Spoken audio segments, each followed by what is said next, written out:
আমি কিংবদন্তির কথা বলছি, আবু জাফর ওবায়দুল্লাহ। আমি আমার পূর্বপুরুষের কথা বলছি। তার করতলে পলিমাটির সৌরভ ছিল, তার পিঠে রক্ত যাবার মতো ক্ষত ছিল। তিনি অতিক্রান্ত পাহাড়ের কথা বলতেন, অরণ্য এবং সাপদের কথা বলতেন, পতিত জমি আবাদের কথা বলতেন। তিনি কবি এবং কবিতার কথা বলতেন। জিহ্বায় উচ্চারিত প্রতিটি সত্য শব্দ কবিতা, কর্ষিত জমির প্রতিটি শস্যদানা কবিতা।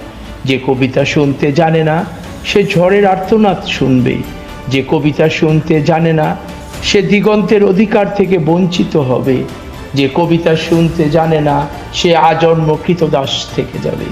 আমি উচ্চারিত সত্যের মতো স্বপ্নের কথা বলছি, উনুনের আগুনে আলোকিত একটি উজ্জ্বল জানালার কথা বলছি। আমি আমার মায়ের কথা বলছি। তিনি বলতেন, প্রবহমান নদী যে সাঁতার জানে না তাকেও ভাসিয়ে রাখে। যে কবিতা শুনতে জানে না সে নদীতে ভাসতে পারে না। যে কবিতা শুনতে জানে না সে মাছের সঙ্গে খেলা করতে পারে না।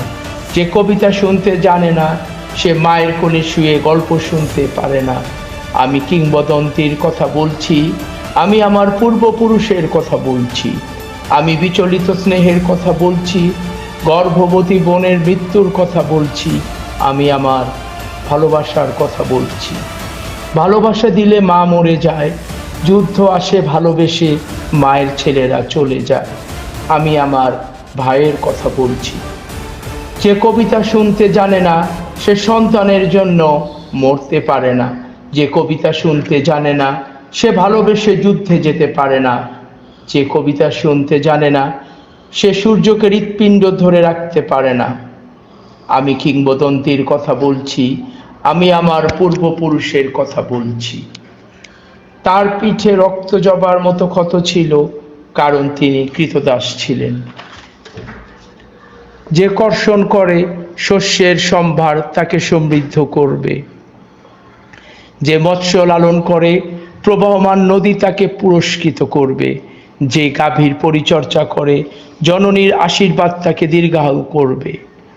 যে লৌহখণ্ডকে প্রজ্বলিত করে ইস্পাতের তরবারি তাকে সশস্ত্র করবে।